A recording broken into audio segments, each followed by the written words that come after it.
एक छोटे से गांव के किनारे घने जंगल के पास एक पुरानी और टूटी फूटी सी झोपड़ी थी। उस झोपड़ी में गरीब किसान धनिया अपनी बूढ़ी माँ और बेटी गौरी के साथ रहता था। धनिया के पास बस कुछ छोटे छोटे खेत थे। उन्हीं खेतों में मेहनत करके वह अपने परिवार का पेट पालता था। हर दिन सुबह सूरज निकलने से पहले ही धनिया उठ जाता। ठंडी हवा चल रही होती, आसमान में हल्की लालिमा होती और गांव के ज्यादातर लोग अभी गहरी नींद में होते। लेकिन धनिया अपने पुराने हल और बैलों को लेकर खेत की तरफ निकल पड़ता। दरवाजे पर खड़ी उसकी माँ प्यार से कहती, बेटा धनिया, थोड़ा आराम भी कर लिया कर। दिन रात इतनी मेहनत करते करते तू बहुत थक जाता होगा। सुबह से शाम तक खेत में काम करता है, फिर भी चेहरे पर शिकन नहीं लाता। मुझे तेरी चिंता होती है बेटा। शरीर को भी थोड़ा आराम देना जरूरी होता है। माँ, अगर मैं मेहनत नहीं करूँगा तो हमारे घर का चूल्हा कैसे चलेगा? हमारी जरूरतें कैसे पूरी होंगी? मुझे पता है मेहनत मुश्किल होती है, लेकिन यही हमारी जिंदगी का सहारा है।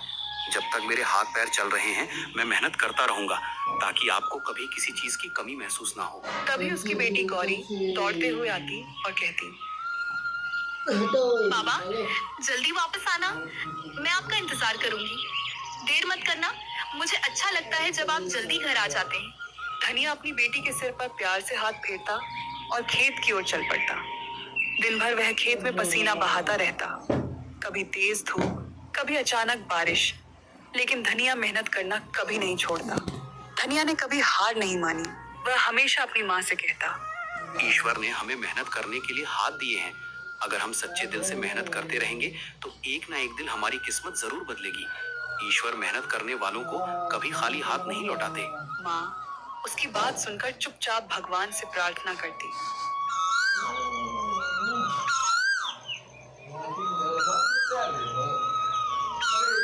बाबा, आज मैं जंगल के किनारे से कुछ लकड़ियां लेकर आई हूँ, ताकि घर के काम में थोड़ी मदद हो सके। अकेली गई थी? बेटा, जंगल के किनारे अकेले जाना ठीक नहीं होता, वहाँ खतरा भी हो सकता है। हाँ बाबा, मैं अकेली ही गई थी। थोड़ा डर तो लगा था, लेकिन मैंने हिम्मत रखी। आप ही तो कहते हो कि डर के आगे हिम्मत रखनी चाहिए, इसलिए मैं बहादुर बनकर गई। धनिया थोड़ा चिंतित हो गया, क्योंकि गांव के लोग कहते थे कि जंगल के अंदर एक पुरानी गुफा है, जहां रात के समय अजीब अजीब आवाजें आती हैं। गांव वाले उस गुफा के पास जाने से डरते थे। बेटी, जंगल के अंदर ज्यादा मत जाना, वहाँ एक रहस्यमयी गुफा है। लोग कहते हैं वहाँ कुछ अजीब होता है, इसलिए उससे दूर ही रहना। धनिया भले ही गरीब था, लेकिन उसकी मेहनत और ईमानदारी पूरे इलाके में मशहूर थी। उसके छोटे छोटे खेतों में उगने वाली सब्जियां और अनाज हमेशा बहुत अच्छे होते थे। मिट्टी भी जैसे उसकी मेहनत को पहचानती थी। वह अपनी फसल में कभी कोई मिलावट नहीं करता था, ना कोई दवा जरूरत से ज्यादा डालता, ना ही लालच में आकर अनाज में कुछ मिलाता। यही कारण था कि जब भी धनिया अपनी फसल लेकर बाजार जाता, तो उसकी सब्जियां और अनाज पलक झपकते ही बिक जाते। अगर सच में शुद्ध और अच्छा अनाज चाहिए तो धनिया से ही लेना। उसका अनाज हमेशा साफ सुथरा और बढ़िया होता है, इसलिए गांव के लोग उसी पर भरोसा करते हैं।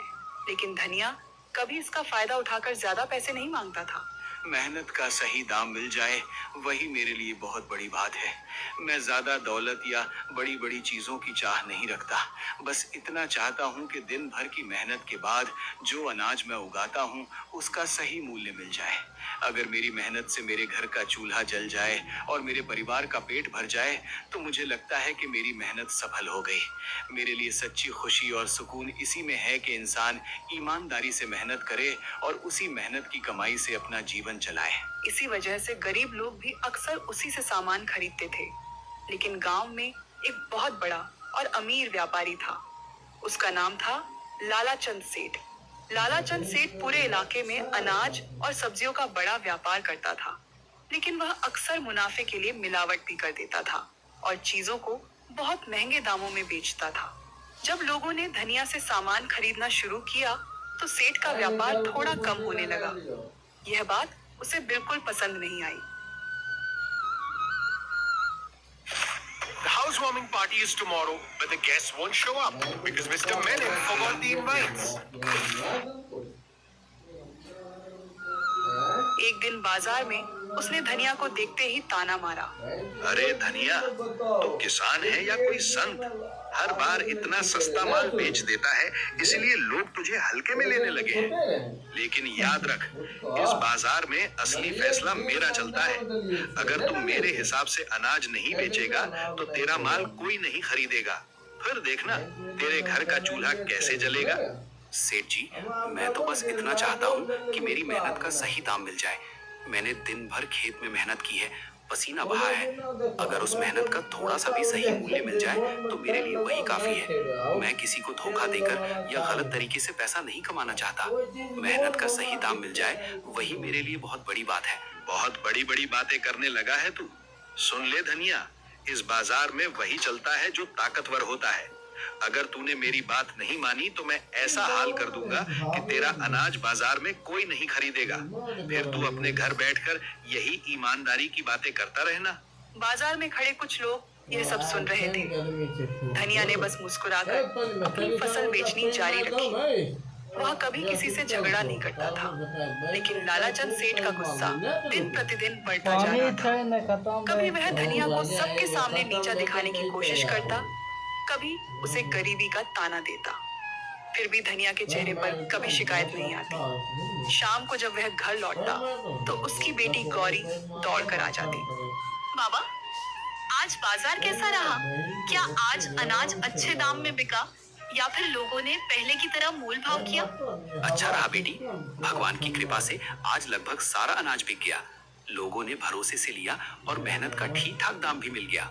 घर में कमाई भले ही कम थी, लेकिन उस छोटे से घर में सुकून और प्यार बहुत था। बूढ़ी माँ, बेटी गौरी और धनिया तीनों साथ बैठकर सादा खाना खाते और बातें करते। बेटा, ईमानदारी से कमाया हुआ थोड़ा सा धन भी बहुत सुख देता है। जब कमाई सच्चाई और मेहनत से होती है तो मन को सुकून मिलता है और इंसान चैन से जी पाता है।